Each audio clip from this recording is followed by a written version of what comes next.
right, guys, this is Crazy Kev here, and I'm here with PFL fighter Jose Perez. Jose, how we doing, my man? I'm doing good, man. Getting ready. All right, all right. Now, talking about getting ready, you got a fight book with Tyler Diamond, man, in the PFL, making your PFL debut. Talk to us a little bit about, your debut and how things are going. No, man, I'm excited. That's the main point. But I think it's a long time coming. I think I've been prepared for this for a while. I've done the things that everybody says that they do, but don't actually do, or at least not on purpose. I've been fighting the toughest guys that were available to me in my organization, and trying to do it the right way. Basically, just trying to prepare myself so that when I was getting into a premier organization, which I am now, uh, those growing pains aren't as bad. Yeah, no, 100%, man. And yeah, with that being said, too, obviously, you're fighting Tyler Diamond, and he was a former guy on the Ultimate Fighter. What was it like when you got the call to fight in the PFL and get a big name like Tyler Diamond? Oh, it's huge. PFL is takes care of their fighters. It's a big deal for me to be a part of that organization, and Tyler Diamond, and overall the position, the alternate spot, that's a big deal. I think that says a lot about the way that they view me, for them to give me that spot, right out of the gate. So I think it's a big deal, and I think that they're looking at it with high hopes for me, and it's something I really want to deliver on. So, I mean, I'm excited, dude. I'm excited. Tyler Diamond, it's a big name. It's a step up from what I'm used to, but something similar. I fought a lot of similar guys that have similar habits, that wrestling base, since I was fighting out on the East Coast with Pennsylvania wrestlers and all that good stuff. He's a more refined version of them, but I'm a more refined version of myself than when I fought and beat those guys. And I just think that this is though it is a step up, it's a step up I'm ready for. Yeah, no, we're definitely looking forward to it, man. And with that being said, too, you're on a pretty stacked card when it comes to your first fight, too, on the PFL. And, how many wins do you think it'll take you to maybe see you on the main card one day in the PFL?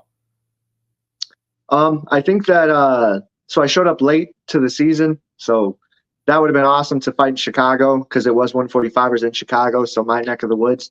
That didn't end up happening that way, but I think that this year is my trial run. I think that they're looking at me and Tyler Diamond. They're looking at me to see if I'm someone who can compete at the highest level, and I think they're looking at Tyler Diamond as someone, and they're trying to see if he's someone that can continue to compete at the highest level because he has.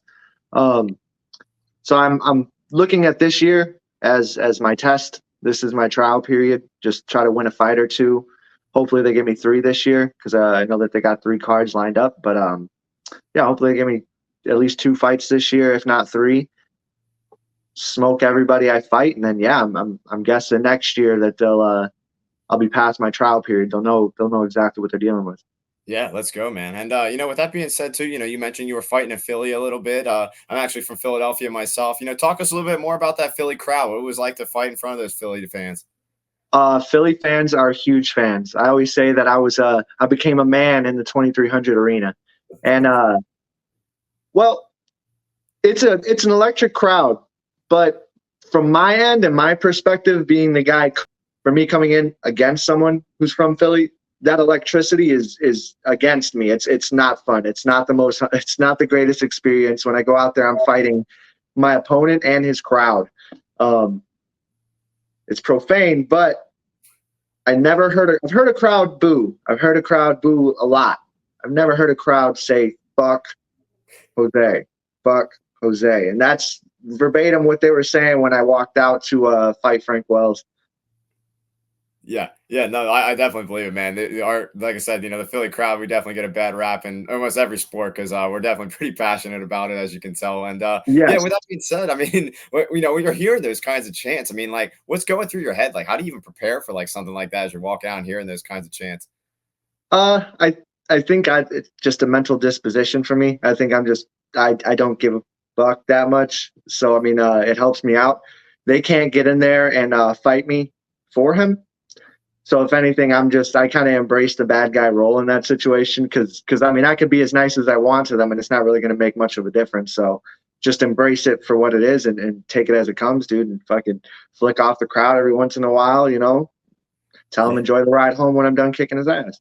Yeah, yeah, there you go, man. There you go. And yeah, with that being said, too, you did a little bit of everything. You were fighting MMA. You also did a little bit of CFFC grappling. When you did your grappling stunt, with that being said, I mean, were you just doing like strictly like grappling, or are you still sticking with MMA? Talk to us more about like your preparation when you were going into your grappling match. Well, we were looking at the Ultimate Fighter as a possibility leading up to that, so there was kind of a gap in my career right there after I defended the title against Vassal last year, and we were holding out for that because we had been talking to them for a while, and basically when that ended up falling through, there was I was ready to go. Basically, I had already been like in shape and at a low weight, so we just figured throw a grappling match in there so that I have keep me busy in the meantime, and then we could set up a fight in June. And yeah, no, I mean it's something I'd love to go back to do, but just right now my focus is on PFL and just establishing myself there. And then once my feet are wet and I'm comfortable, then yeah, continue. I have a good relationship with Rob Heideck and Jonathan Webb, and I hope that I can go back and do it again. Yeah, no, that would definitely be awesome. We would definitely look forward to that because I was actually just at the last one they did on Friday. It's a lot of fun every single time, and I think they just switched up the rules and make it a little bit more interesting and stuff to get more finishes. So yeah, in the future that would definitely be nice. But PFL is your main focus, obviously, of course. And with that being said, with the PFL too, man, I mean, how are they treating you compared to the CFFC? I mean, what's maybe different compared to PFL with CFFC? Number one, it's more of a pain in the ass out the gate. I'm not gonna lie. USADA is a part of their, or they work with USADA, and that was a pain in the ass to get started. They wanted to know everything that I've taken, eaten, how I took it, and if it was a shot, if it was ingested, and it was just a long process. They wanted to set up my whereabouts. The medical testing process has been a little bit more of a pain in the ass too, but for the most part, I'm assuming that's just something like that'll be tough out the gate. But yeah, as far as they're having me go out there, like fight week before used to be like Wednesday or Thursday, I'd go out, and now it's an actual week. So I'm actually going to be in the area that I'm fighting at for the whole week. So that's a big difference. I mean, but so far it's my first run in the company. So I mean, nothing's too different. I have no clue what I'm walking into, but I mean, I'm going to figure it out when I get there. Yeah, yeah, very nice. Now, when it comes to like USADA and stuff, like you mentioned, I guess like how you like kind of taking stuff, and they were asking you all that different stuff. Have you happened to like deal with any of the USADA people, maybe like showing up at your house at random times, or even like somewhere else? If so, talk to us more about that. Not yet. I literally just signed up for the program and did the whole onboarding process. So I mean, I'm waiting for that, but I feel pretty safe. I mean, yeah, I'm not on steroids. I'm hoping that they don't come visit me too often. I mean, Yeah, no, that's definitely good. And like I said, I hope they're not either. And another thing I thought was pretty cool in another interview you mentioned you had like a $10 chip that you kind of kept in your room for like good luck. Do you still happen to have that chip? it's not in my room. I have like a bathroom bag that I take with me to all of my events. Like it's just toothbrush, hairbrush, whatever I need for the weekend. And yeah, I do. I'm not going to run and grab it for you, but I do have it. It's for the what is that? The horseshoe or something in Mississippi. Okay. Yeah, it was my first pro fight. It's a big deal for me. Yeah, it's my good luck charm, and yes, it will be in South Dakota with me when I'm whooping on Tyler Diamond. Let's go. Let's go. That's definitely good to hear, man. And yeah, talking about your early career in the pro stage, I mean, you have a pretty sweet banana split finish. I mean, walk us through like getting that submission and what was it like to kind of get a sweet submission like that? Well, I had fought in Mississippi actually, the very first pro fight.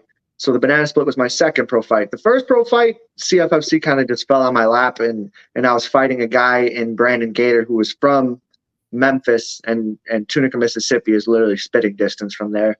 So it was mostly his crowd, and I think that I was brought there to kind of be a feeder fish. And but I had seen the lights, and I'm like, no, dude, I got to come back here. And I had everyone of my friends and my girls' friends commenting on the CFFC like social media posts, like bring Jose back, we want to see Jose again, because they said they'd bring you back, but they didn't call for a while. And I had reached out and like, hey, I'm trying to fight on that card too. But it seemed like there was a divide between the Memphis shows and the fighters they used and the actual East Coast shows and the fighters they used. And I was trying to bridge that gap.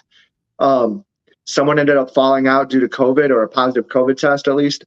And Jacob Dorman needed an opponent, and and I took that fight. I remember I was drinking beers at my friend's house, and they had grilled and stuff. It was for his son's birthday, and I'm eating tacos, and they're like, "Hey, do you want to fight in like 6 days or 5 days or whatever the amount was?" I think it was on a Friday, and I'm like, yeah, let's do it." And I cut the weight, went and got the medicals like Monday and Tuesday directly after work. Couldn't even train, and got the medicals. I just knew that I knew who the opponent was, and I knew that this was supposed to be kind of a gimme fight for someone else, but it was becoming my gimme fight, and I was definitely going to use the opportunity to try to like do something wild. And yeah, it all came together last minute. I wasn't even sure if my blood test was going to come back in time for the fight and if the commission would allow me to fight, but everything lined up perfectly. We drove out there because they didn't book us flights because it was so short notice. And we drove out there into a snowstorm, and basically everything was against us. But when we got on the mat and we got on the cage, I did everything I needed to do.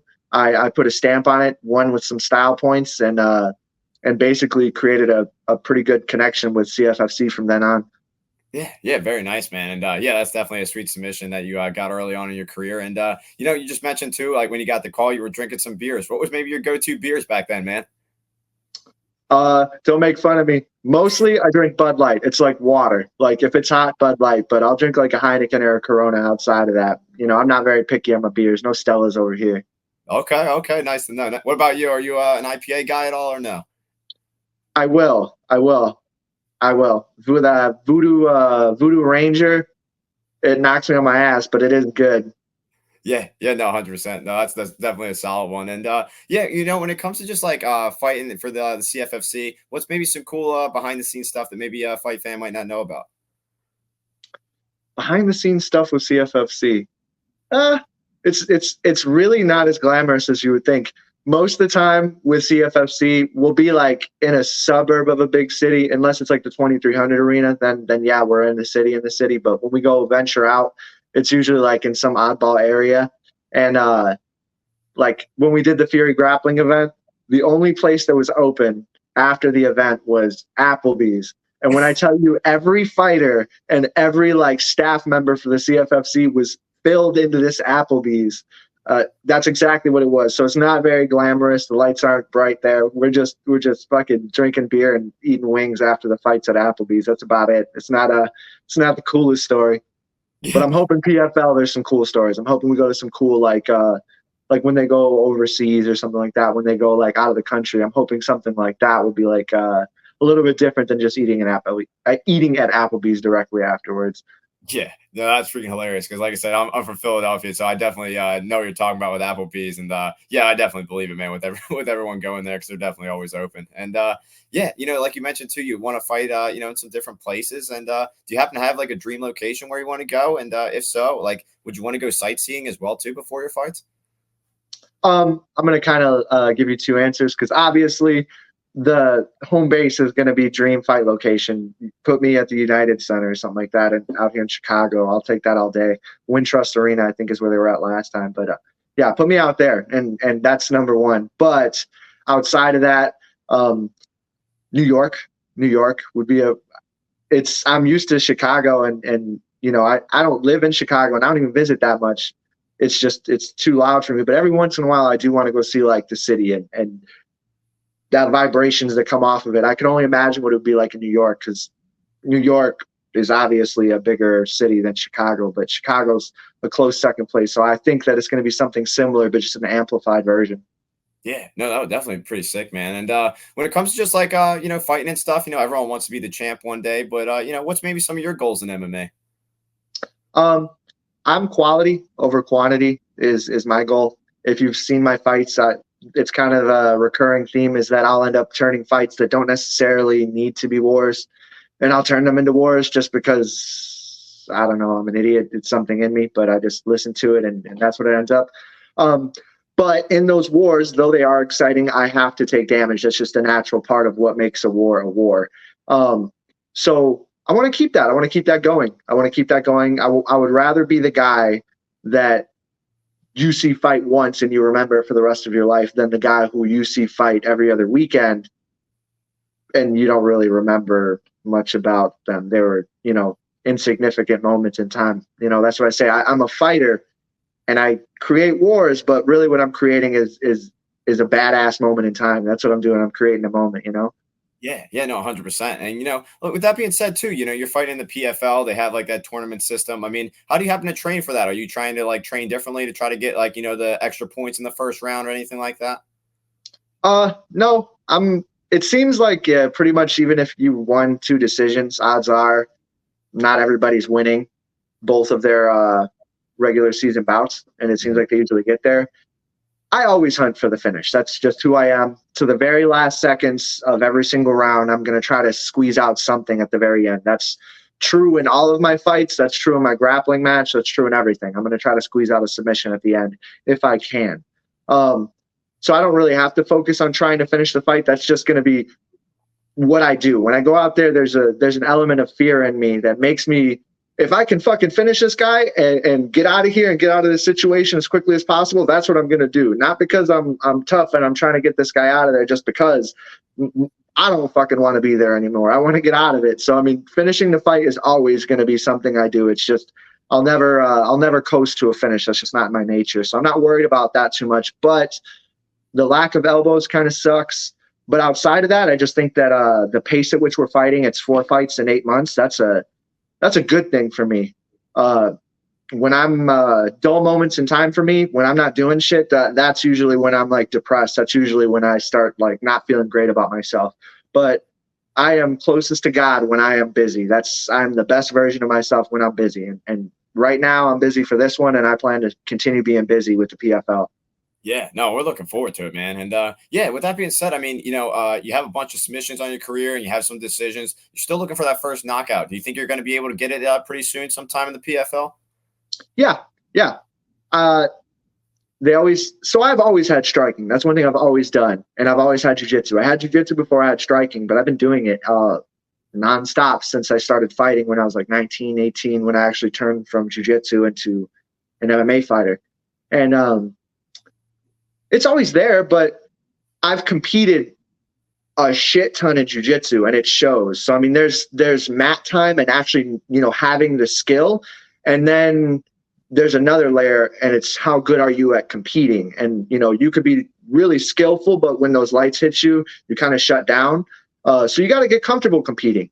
I've competed a lot in my grappling, and that's why it's so effective. Every time I fight, I'm just getting light years ahead of where I was before in the striking department, just out of experience. Sitting down on my punches is a lot less daunting. Getting hit by shots, obviously, that's happened to me a ton now. I mean, not a big deal. So I mean, I'm just getting more and more comfortable each time. Everyone's like, "You're getting so much better." I'm like, "No, I'm really not." If you see me in the gym, I'm a lot better than I am when I compete. It's just getting my feet wet, getting more time in there doing it. It's fucking scary, man. 4-ounce gloves are wild. So I mean, just being comfortable out there is a big deal, and it's gonna show. Yeah, no, definitely. And that's not the first time a fighter has mentioned that, where some of their best performances are like in the gym and stuff like that. And like you mentioned, why would it be like maybe your better performances in the gym versus like actually in the cage? Well, number one, you kind of know what you are dealing with. I'm sparring a lot of the same guys a lot of the time. I mean, unless like we call someone in or someone new shows up, or I go to another gym, that's a little bit different. There's still some level of nerves, when you're sparring someone you've never sparred before. But when you're fighting someone, so like there's no we're not being friendly. You know what I'm saying? I'm really trying to sit down on my punches, and it's 4-ounce gloves. It's a little bit different. There's the level of nerves is so much higher, and there's like, even in jiu-jitsu, there's a wide range of moves that I hit. Like, I've hit the banana split 1,000 times in my life, but I've only hit it in a fight once. There's a portion of your game out here that you use in the gym, but when you fight, you isolate it to only the most effective of your game is what makes it that's the only thing that makes the cut, is only the most effective moves you have. And Yeah. and that's really what we're doing. So I mean, maybe I might get in more brawls, more flurries, or throw like longer combinations in the gym than I would in a fight, just because of the nerves. Yeah, okay, that definitely makes sense. I mean, yeah, I mean, obviously the nerves have to be a factor for everyone. And when it comes to just like training and stuff in the gym, what's maybe one of your favorite sparring memories that you might have had? Me and Bo, me and Bo are both 145ers. Um, he was ready for the title in CFFC a long time ago, and that's not a biased opinion. That is just statistically, he had the longest streak out of anyone on the roster. He beat a lot of the big name guys from the big name gyms. He was next in line. We were kind of stuck. It was a logjam of G2 fighters and CFFC. You know, I was the champ, and he couldn't compete for the title, even though he should have a while ago. But I was just in his way. So sparring with him is always a big deal. We're the same weight. We're so closely related, and I'm a rangy fighter, and he's a more stocky fighter. So I think that we're really good at each other's flaws.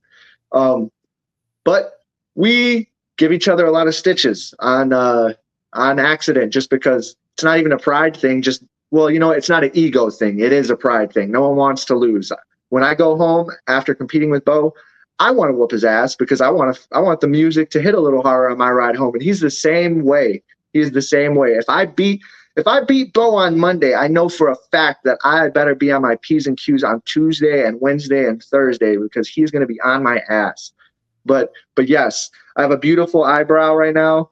My left eyebrow has gotten 17 stitches from Bo in 1 year. And one day we actually both cut each other with a headbutt. We both threw right hands and ended up bopping each other dead in the eyebrow. Both of us went to the same doctor to get stitches, and we kind of felt like jackasses. So we sat separately in the waiting room, and we were like both holding gauze on our eye, but we're not even sitting next to each other. And when the lady came back to call me back, she's like, "Jose," and she points at Bo. She's like, "Is he with you?" And I'm like, no.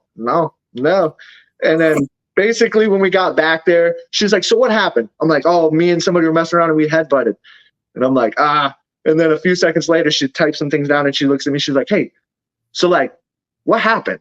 And I'm like, "I headbutted that guy out there. We were boxing and we hit each other." And she's like, "Are you guys friends?" I'm like, "Oh, dude, we're best friends."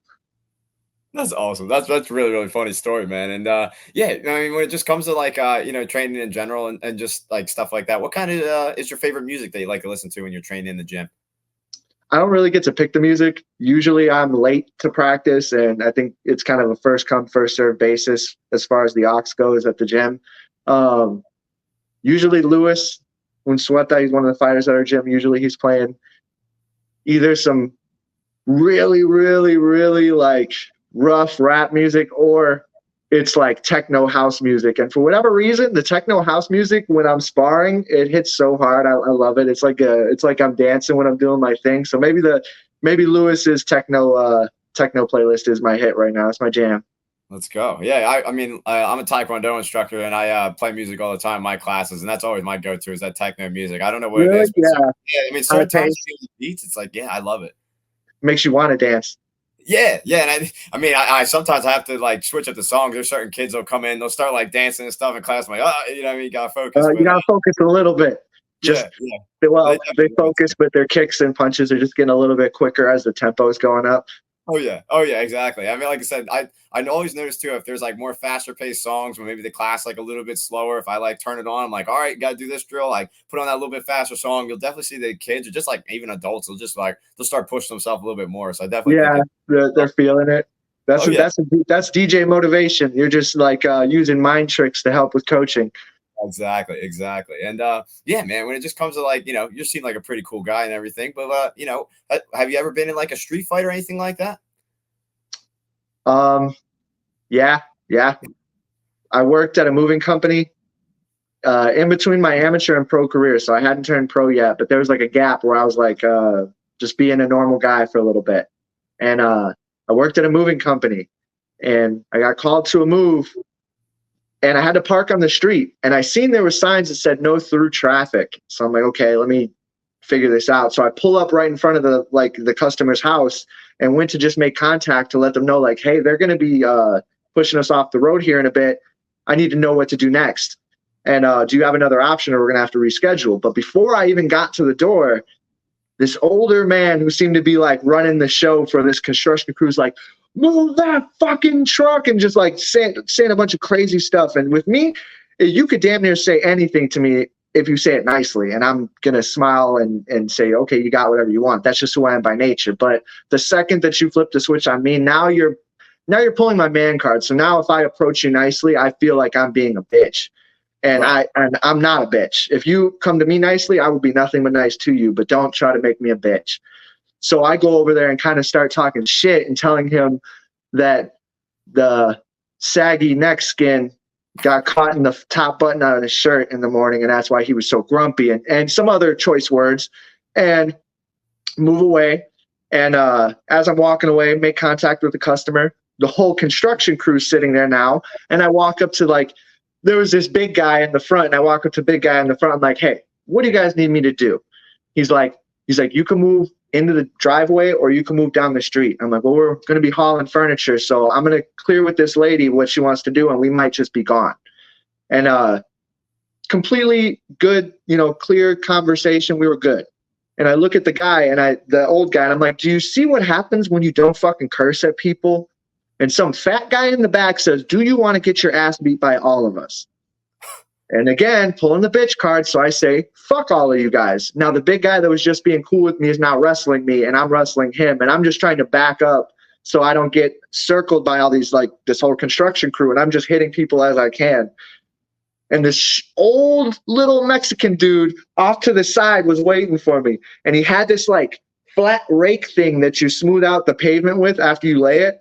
And he just let me have it in my face. Just let me have it. And I look at him so mad, and he just puts his hands up like, I didn't do it. Like, as if he didn't just hit me in the face with this fucking rake thing. Anyways, they all get behind me. I'm headbutting people that are grabbing me from behind. Ends up a wild, wild, wild brawl. I did not win. I did not win that fight, but I got some licks in there. I got even as much as I could. I got in what I could.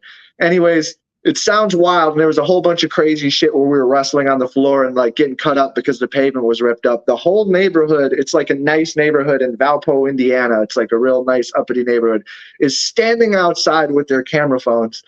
And I'm wearing at this point like a toga of a shirt because we were just scrapping so crazy. All of it was about 20, 25 seconds long max.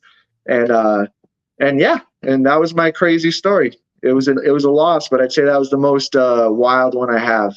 Yeah, I mean, props to you, man, for like I said, for sticking up with all those guys. Like, like I said, when you had like only you and a bunch of those guys. So I'll definitely give you props there, man. That's definitely a wild story. I'm glad you were able to share that with us. Yeah, when the cops came, no one pressed charges.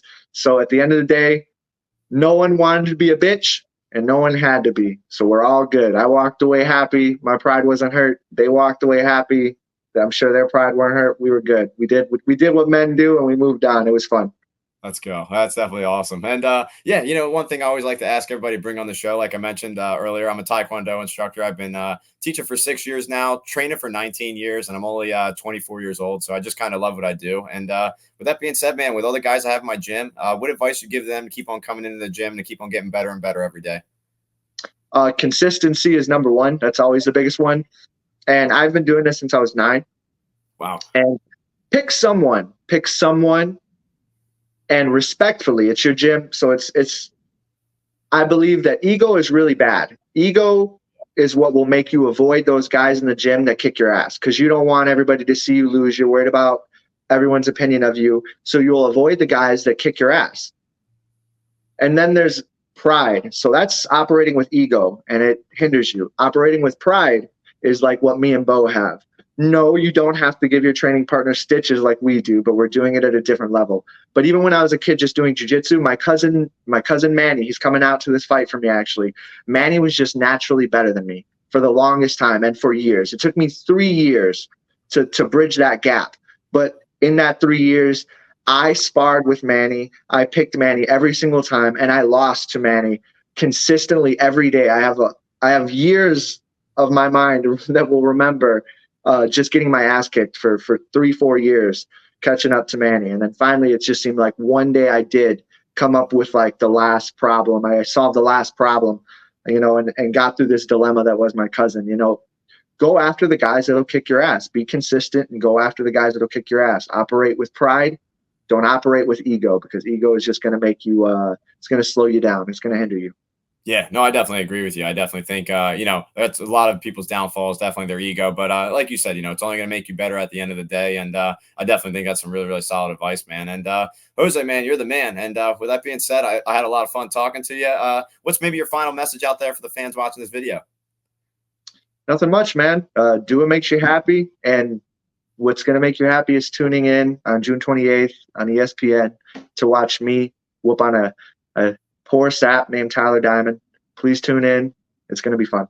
Oh yeah, I'm gonna be tuning in, man. And like I said, this is gonna be an awesome fight because I was always pretty high on Tyler Diamond when he was on the Ultimate Fighter, and now with him being in the PFL and fighting you, this is gonna be an awesome fight. And I hope you do really well. And I hope soon, man, you're gonna be a bigger name PFL. Maybe get on that main card pretty soon because you definitely deserve it, man. And thank you so much for coming on.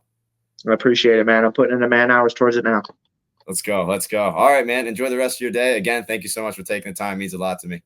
Yes, sir. Happy Memorial Day, man. Yeah, man. Happy Memorial Day.